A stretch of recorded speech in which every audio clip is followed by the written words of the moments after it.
You know what I hear from patients almost every single day? Doc, my tinnitus is so much worse when I'm stressed out. Maybe it's louder after a rough day at work, or it's that ringing that just won't let you fall asleep when you've got something big on your mind. You've probably noticed it yourself. And for years, all we could really say was, yeah, I believe you. Stress and tinnitus definitely seem connected, but we didn't have a great way to actually measure that objectively. But that just changed. If you're navigating hearing loss or struggling with ringing in your ears, then you've come to the right place. The All Ears Hearing and Tinnitus podcast is your go-to source for expert insights, real stories, and cutting-edge solutions in hearing health. We'll dive into the latest advancements in hearing healthcare, explore groundbreaking treatments for tinnitus, and offer practical tips for better hearing. Here to help you tune into a world of better hearing, here's your host from Timpanogos Hearing and Tinnitus, Dr. Layne Garrett. Get this, researchers at the University of Michigan partnered with Apple, and they just published findings from what's probably the largest tinnitus study we've ever seen.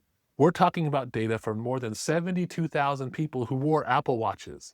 And what they found, it confirms something really important. There's an actual, measurable connection between stress and how bad your tinnitus gets. Not just, oh, it feels worse, but we can see it in the data.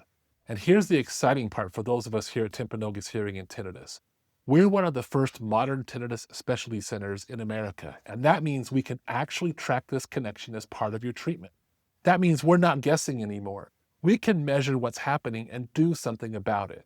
I'm Dr. Layne Garrett, founder of Timpanogos Hearing and Tinnitus, and today I'm going to walk you through what this study found, why it matters if you're dealing with tinnitus, and how we're already using this information to help our patients right now in Utah.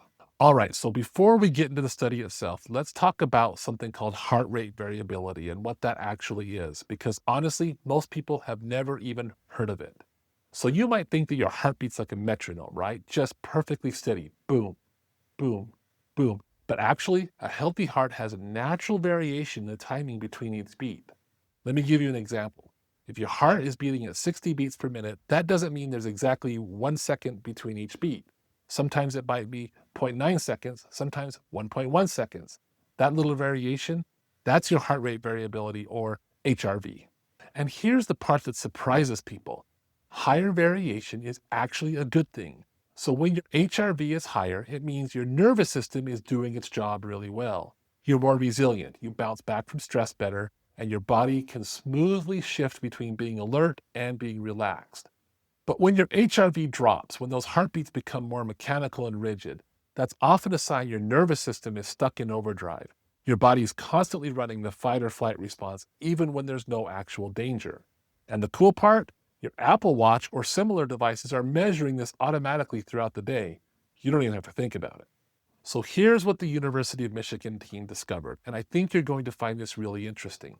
They looked at data from 72,229 people over a 60-day window, 30 days before these folks took a tinnitus survey and 30 days after. The whole time their Apple Watches were automatically measuring their HRV about 6 times a day. Nobody had to do anything special, it just happened in the background. And the results were clear. People with more severe tinnitus had lower HRV. The worse someone's tinnitus was affecting their hearing, their sleep, their day-to-day life, the more likely they were to have that rigid, stress-out HRV pattern. Now, the researchers were smart about this. They pointed out that HRV gets affected by lots of things, how fit you are, how well you're sleeping, or even what you ate for lunch. But when you're looking at 72,000 people, all those individual factors kind of average out. What you're left with is a clear signal. Tinnitus and stress are connected in a way we can actually measure. And here's what really struck me. The researchers described this as a self-perpetuating cycle. Tinnitus causes stress. That lowers your HRV and keeps your nervous system on high alert, which makes you more aware of your tinnitus, which makes more stress. It's a loop. And if you're dealing with tinnitus, you probably know exactly what I'm talking about. Oh, and one more thing. From that study, it confirmed what patients have been telling us for years. After noise exposure, stress is the second most common thing people point to that triggered or worsened their tinnitus. If you're finding this helpful, do me a favor, hit that like button and subscribe to the channel. We put out new videos every week on evidence-based tinnitus and hearing loss treatments, and I don't want you to miss them. So why should you care about all of this if you're dealing with tinnitus? Well, first off, it validates what you've probably been experiencing all along. If you felt like your tinnitus got worse when you're stressed, you're not imagining it. There's real physiology behind that, and now we can actually measure it. And secondly, this opens up new ways to help you. If we can identify when your nervous system is in that chronic stress state, when your HRV is consistently low, we can target specific interventions to address that. We're not just treating the noise in your ears, we're addressing one of the underlying mechanisms that's making it worse. And third, and I really like this part, it gives us a way to track if what we're doing is actually helping your tinnitus. Unlike tinnitus loudness, which is super subjective and hard to measure, heart rate variability is objective data we can monitor over time. We can see if our tinnitus treatments are genuinely helping your nervous system calm down. And here's something I need to say, because patients tell this to me all the time. A lot of what's out there for tinnitus treatment is wildly outdated. You Google it and you're hit with advice like try ginkgo biloba or listen to white noise, or my personal favorite, just learn to live with that. I had a patient not long ago who had been struggling for years. Her last hearing care provider gave her a generic handout and sent her home. No testing, no plan, no explanation, just good luck. That's not treatment. That's guesswork, and you deserve better. What we're doing now, measuring HRV, tracking nervous system patterns, tailoring sound therapy with real data grounded in neuroscience, this is the future of tinnitus care, and it's already happening. And this is where being a modern tinnitus specialty center makes a real difference. Look, at Timpanogos Hearing and Tinnitus, we've invested in the technology and training to monitor HRV as a part of a comprehensive tinnitus treatment protocol. We're not doing the old school approach of just fitting hearing aids and sending you on your way. Though don't get me wrong, properly fit hearing aids with real ear measurements are oftentimes an essential tool for tinnitus management. But we're looking at the whole picture. Your hearing, yes, but also your nervous system, your stress response, how you're sleeping, and your heart rate variability. So what does that look like in real practice? For some patients, we might recommend combining sound therapy with specific stress management techniques that are designed to improve HRV. For others, we track your HRV data over time to see how different treatments are affecting your nervous system regulation.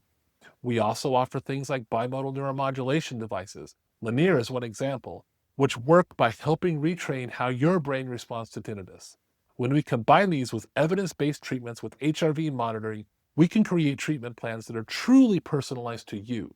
Because here's the thing. The goal isn't just to turn the volume down on your tinnitus. I mean, that's certainly part of it, but the bigger goal, breaking the tinnitus stress cycle, helping your nervous system get out of that constant fight or flight mode and actually improving your quality of life.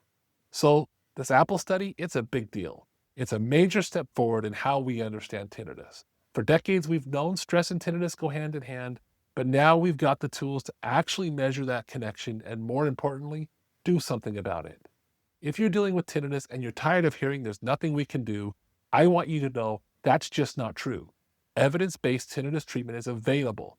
We're using the latest research and technology to help patients find relief at our clinic every day. You can schedule a comprehensive tinnitus evaluation here in northern Utah. We'll sit down, do a thorough assessment, really talk about your specific situation, and then create a treatment plan that's personalized for you. One that addresses not just the tinnitus itself, but that stress response that's making everything worse. I'll leave a link below. And hey, if you want to learn more about tinnitus and hearing loss before you're ready to schedule, head over to our online learning center. We've got tons of articles, resources, and all the stuff that answers questions we hear from patients every day. That link is in the description below as well. Now I want to hear from you. Have you noticed that stress affects your tinnitus? Does tinnitus spike during specific stressful moments? Drop a comment below and let me know. I read everyone, and actually, your experience could help someone who's feeling alone with what they're going through.